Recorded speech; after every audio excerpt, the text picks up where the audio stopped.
1,00,000 కోట్ల రూపాయల మార్కెట్ విలువను సాధించిన భారతదేశపు మొదటి విమానయాన సంస్థగా ఏ సంస్థ రికార్డు సృష్టించింది? ఇండిగో. జాతీయ సీనియర్ మహిళల ఫుట్బాల్ ఛాంపియన్షిప్ 2023 టైటిల్ విజేతగా ఏ జట్టు నిలిచింది? తమిళనాడు. ఏషియన్ కబడ్డీ ఛాంపియన్షిప్ 2023 టైటిల్ను భారత జట్టు గెలుచుకుంది. ఫైనల్లో భారత్ ఏ జట్టును ఓడించి విజేతగా నిలిచింది? ఇరాన్. ఆసియా కబడ్డీ ఛాంపియన్షిప్ 2023 పోటీలకు ఏ దేశం ఆతిథ్యం ఇచ్చింది? దక్షిణ కొరియా. ఆర్థిక సంక్షోభంలో కొట్టుమిట్టాడుతున్న శ్రీలంకకు తాజాగా ప్రపంచ బ్యాంకు ఎంత మొత్తం ఆర్థిక సాయాన్ని అందించింది? $700 మిలియన్.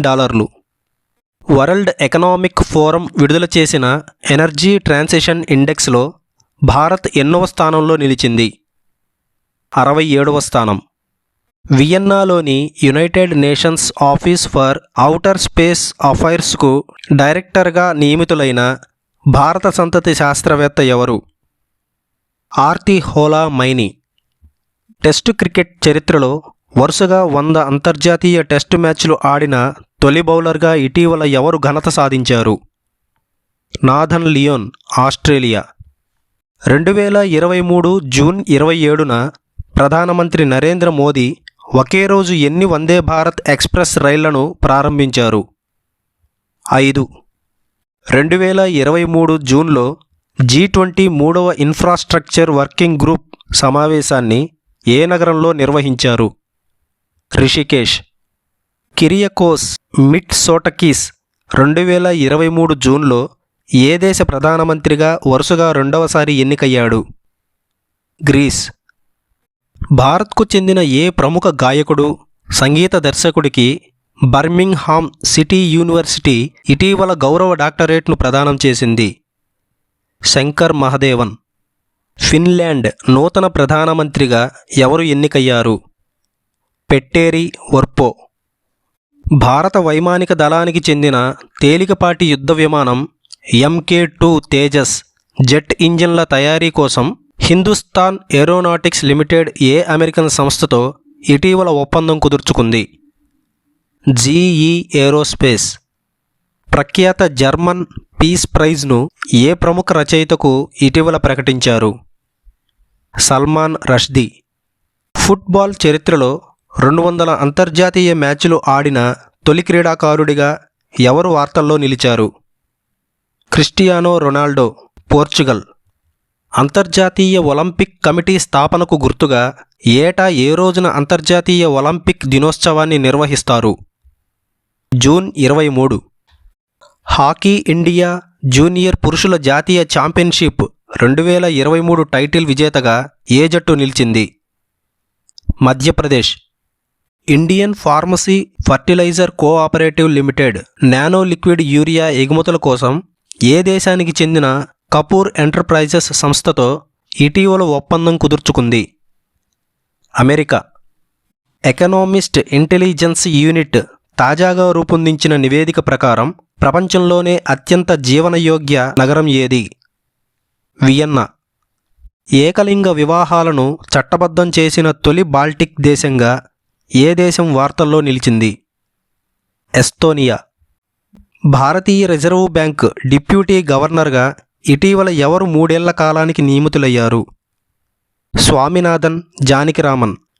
మొదటి అంతర్జాతీయ యోగా దినోత్సవాన్ని ఏ సంవత్సరంలో జూన్ 21న నిర్వహించారు? 2015.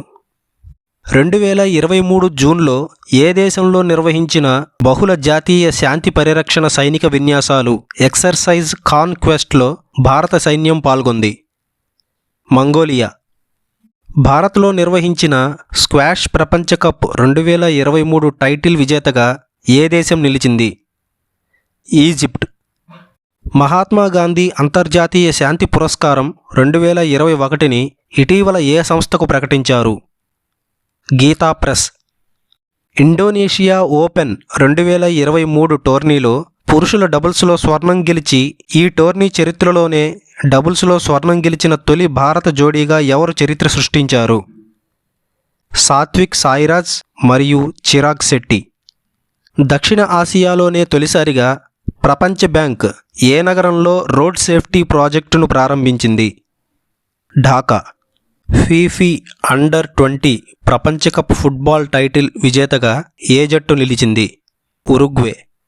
బార్డర్ సెక్యూరిటీ ఫోర్స్ నూతన డైరెక్టర్ జనరల్గా ఎవరు నియమితులయ్యారు? నితిన్ అగర్వాల్. ఢిల్లీలోని Nehru memorial museum and library society పేరును 2023 జూన్లో ఏమని మార్చారు? ప్రధానమంత్రి memorial museum and library society. National time release study పేరిట ఏ సంస్థ 2023 జూన్లో ఓ నివేదిక విడుదల చేసింది? CBIC. Connecting science to society and culture అనే థీమ్తో G20 సమావేశాల్లో భాగంగా సైన్స్ 20 సదస్సును ఏ నగరంలో నిర్వహించారు? భోపాల్. లండన్కు చెందిన సెంట్రల్ బ్యాంకింగ్ సంస్థ గవర్నర్ ఆఫ్ ది ఇయర్ పురస్కారాన్ని ఆర్బీఐ గవర్నర్ శక్తికాంత్ దాస్కు ప్రకటించింది. ఈ పురస్కారాన్ని తొలిసారిగా 2015లో ఆర్బీఐ గవర్నర్గా ఉన్న ఎవరు గెలుచుకున్నారు? రఘురామ్ రాజన్. 4వ స్క్వాష్ ప్రపంచకప్ను 2023 జూన్ 13 నుంచి 17 వరకు ఏ భారత నగరంలో నిర్వహించారు? చెన్నై. ఫోర్బ్స్ పత్రిక విడుదల చేసిన గ్లోబల్ 2000 టాప్ కంపెనీస్ జాబితాలో రిలయన్స్ ఇండస్ట్రీస్ లిమిటెడ్ ఎన్నవ స్థానంలో నిలిచింది? 45వ స్థానం. దేశవ్యాప్తంగా ఉన్న సివిల్ సర్వీస్ అధికారుల శిక్షణా సౌకర్యాలను మెరుగుపరిచేందుకు దేశంలోనే తొలిసారిగా ఏ నగరంలో ఏర్పాటు చేసిన నేషనల్ ట్రైనింగ్ కాంక్లేవ్ను ప్రధానమంత్రి మోదీ ప్రారంభించారు? ఢిల్లీ. ఏ రాష్ట్రంలో ఉద్యాన వ్యవసాయ వ్యాపారాన్ని మెరుగుపరిచేందుకు కేంద్ర ప్రభుత్వం $130 మిలియన్ ఆర్థిక సాయాన్ని కల్పించేందుకు ఆసియా అభివృద్ధి బ్యాంకుతో ఒప్పందం చేసుకుంది? హిమాచల్ ప్రదేశ్. జూనియర్ మహిళల హాకీ ఆసియా కప్ 2023 టైటిల్ విజేతగా ఏ జట్టు నిలిచింది? ఇండియా. ఫ్రెంచ్ ఓపెన్ 2023 పురుషుల సింగిల్స్ టైటిల్ విజేతగా నొవాక్ జకోవిచ్ నిలిచాడు. సెర్బియా క్రీడాకారుడు జకోవిచ్కు ఇది కెరీర్ మొత్తం మీద ఎన్నోవ grand slam title? 23. International air transport association board of governors చైర్మన్గా ఏ విమానయాన సంస్థ CEO పీటర్ ఆల్బెర్స్ నియమితులయ్యారు? ఇండిగో సంస్థ. Unique identification authority of India నూతన CEOగా ఎవరు నియమితులయ్యారు? అమిత్ అగర్వాల్.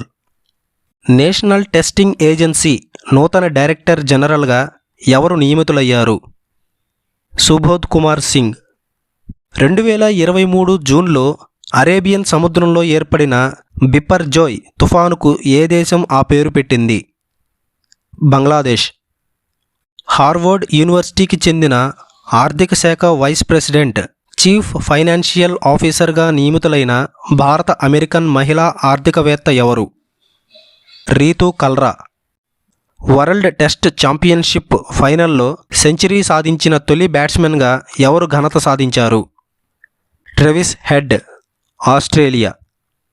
బిమ్స్టెక్ ఎనర్జీ సెంటర్ను ఏ దేశంలో ఏర్పాటు చేయాలని సభ్య దేశాలు నిర్ణయించాయి? ఇండియా.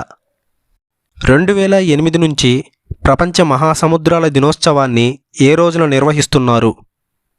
జూన్ 8. 2019 నుంచి ఏటా ఏ రోజున వరల్డ్ ఫుడ్ సేఫ్టీ దినోత్సవాన్ని నిర్వహిస్తున్నారు? జూన్ 7. దేశంలోనే తొలిసారిగా ఏ రాష్ట్రం సొంతంగా ఇంటర్నెట్ సర్వీసును ప్రారంభించింది? కేరళ.